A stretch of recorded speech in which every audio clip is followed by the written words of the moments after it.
बेटा, तुम घर ही पे रहना। मैं आपके लिए खाना लाने जा रही हूँ। और दोनों बहनें लड़ाई झगड़ा मत करना, थोड़ी आने में लेट हो जाएगी, पर मैं जल्दी वापस आ जाऊंगा बेटा। और हाँ बेटी, घर से बाहर तो बिल्कुल भी मत जाना, न जाने कौन से पक्षी कहाँ से आए। माँ, आप टेंशन मत लो माँ, मैं आपकी इजाजत के बिना मैं घर से बाहर नहीं जाऊंगी और अपने घर में ही दोनों बहनें रहूंगी माँ। और आप जाइए और जाते जाते मेरे लिए आइसक्रीम लेके आइएगा। ठीक है बेटा, देखती हूँ, अगर मिल जाए तो आइसक्रीम मैं पक्का लेके आऊंगी बेटा। तब तक तुम दोनों घर में ही रहो।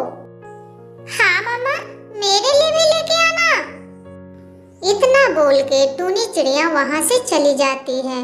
वो जंगल जंगल भटकने लगती है, उसको कहीं नहीं खाना पानी मिलता है। अंत में वो तोते के पास जाती है और इधर कालू और कबूतर उसके मजाक उड़ाते हैं।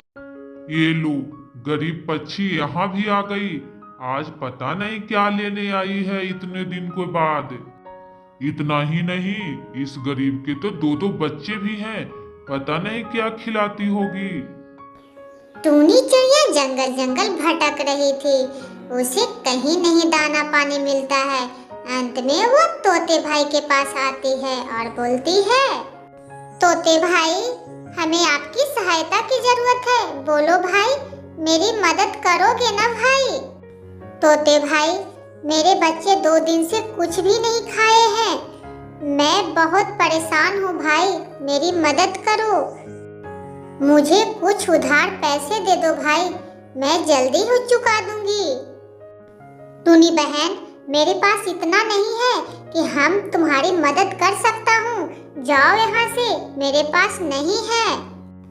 तोते की बात सुनकर चिड़िया बहुत उदास हो जाती है और वो सोच लेती है, जंगल के राजा ईगल भैया के पास जाती हूँ, वो हमारी जरूर सुनेंगे। ईगल भैया, हमें आपकी मदद की जरूरत है, हमें आप मदद कीजिए। मेरे बच्चे 2 दिन से नहीं खाए हैं भाई, हमारी मदद कीजिए। बहन, मैं मदद तो कर देता, पर मैं अभी मदद करने का लायक नहीं हूँ, इसलिए मैं तुम्हारी कोई मदद नहीं कर सकता। टूनी चिड़िया उदास होकर वहां से फिर दूसरे पक्षी के घर चली जाती है। वो आस में थी कि हमारी कोई न कोई तो जरूर मदद करेंगे। वो अंत में ईगल पक्षी के पास आती है और बोलती है, ईगल भाई, आप मना मत करना, आपको तो मेरी मदद करना ही पड़ेगा। आप मेरी मदद करोगे ना भाई, बताओ। हाँ बहन, मैं आपको जरूर मदद करूँगा, बताओ क्या चाहिए तुम्हें। टूनी चिड़िया ने ईगल को सारी बात बताती है और ईगल ने एक जादुई पेड़ देती है और बोलती है, जाओ, तेरी सारी मनोकामना पूरी होगी। टूनी चिड़िया मन ही मन बहुत खुश थी। वो जाते ही अपने खेतों में वो पेड़ लगा देती है और बोलती है, मेरे बच्चों को आइसक्रीम खाने का बहुत मन है। वो मन ही मन सोचती है, इसमें से ढेर सारे चॉकलेट और आइसक्रीम फल जाए। इतना बोलकर उसके बाद माँ बेटे सभी घर चले जाते हैं और दूसरे दिन वो घर से बाहर आते हैं अपने खेतों में और देखते हैं तो देखते ही आँख फटी की फटी रह जाती है। अरे, ये तो सचमुच में जादुई पेड़ है। देखो तो, मैंने तो सिर्फ सोचा था, देखो तो कितने सारे आइसक्रीम और चॉकलेट लगे हुए हैं, मुझे तो यकीन ही नहीं हो रहा है। मम्मा, देख क्या रही हो, मुझे एक आइसक्रीम तोड़ के दो, मुझे खाना है मम्मा। हाँ हाँ बेटा, तुम्हें जरूर दूंगी। भला हो वो ईगल भैया का जो हमारी मदद किया। लो बेटा, आइसक्रीम खाओ, तुम भी लो बेटा, आइसक्रीम खाओ। टूनी चिड़िया के दोनों बच्चे आइसक्रीम खाने लगते हैं और पूरा भरपेट आइसक्रीम खाती है और खा पी कर वहाँ से फिर रवाना हो जाते हैं अपनी घर की ओर। जैसे ही टोनी चिड़िया और टोनी चिड़िया के बच्चे घर जा रहे होते हैं, तभी उधर से काले कौवा एक थैला लेकर बाजार जा रहा था। काले कौवा जा ही रहा था कि उसकी नजर चॉकलेट वाले आइसक्रीम वाले पेड़ पर पड़ती है और वो धीरे धीरे पेड़ के पास चली जाती है। उसे तो यकीन भी नहीं आ रहा था कि आखिर ये क्या है। वो पास में जाके देखती है, इसमें तो चॉकलेट और आइसक्रीम का पेड़ है। पहले तो उसकी आंखों पर विश्वास नहीं होता है कि आखिर ये क्या है। मैंने तो आज तक ऐसा पेड़ तो कभी नहीं देखा था। इतने दिन में आज तक ऐसा पेड़ भी होता है क्या? मुझे तो विश्वास ही नहीं हो रहा है कि चॉकलेट वाला आइसक्रीम वाला पेड़ भी होता है। मुझे तो ये जादुई पेड़ दिख रहा है।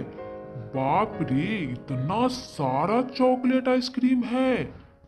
एक काम करता हूँ, बिना किसी को बताए हुए मैं सारा का सारा आइसक्रीम और चॉकलेट थैले में भर के अपने घर रखाता हूँ। मुझे जहाँ तक पता है, किसी पक्षी को पता नहीं होगा कि ये चॉकलेट वाला भी पेड़ है। बाप रे, इतना सारा चॉकलेट! हमारी तो आंखें पर विश्वास ही नहीं हो रहा है। अगर मैं सारी पक्षी को बता दूं कि ये चॉकलेट का पेड़ है, तो मुझे मिलेगा ही नहीं। ना बाबा ना, मैं किसी को नहीं बताऊंगा कि चॉकलेट का पेड़ है और आइसक्रीम का। एक काम करता हूँ, मैं अपने थैले में भर के अपने घर रखाता हूँ। मेरी पत्नी तो देखकर खुश हो जाएगी। काले कौवा बहुत ही दुष्ट था। वो यही सोच रहा था कि आइसक्रीम और चॉकलेट किसी तरह हमारे घर चला जाए। अरे अरे, मुझे देर नहीं करना चाहिए, नहीं तो कोई पक्षी आ गया तो मुसीबत हो सकती है। मुझे जल्द ही ये सब काम करना पड़ेगा। एक काम करता हूँ, मेरे पास तो छोटा सा थैला है, इसमें तो सारा चॉकलेट और आइसक्रीम आएगा नहीं। मैं एक काम करता हूँ, मैं घर जाता हूँ और घर से बहुत बड़ा थैला लेकर आता हूँ और सारी आइसक्रीम और चॉकलेट भर के लिए जाऊंगा। ये सब सोचकर दुष्ट कौवा घर चला जाता है और वो बड़ा सा थैला लेकर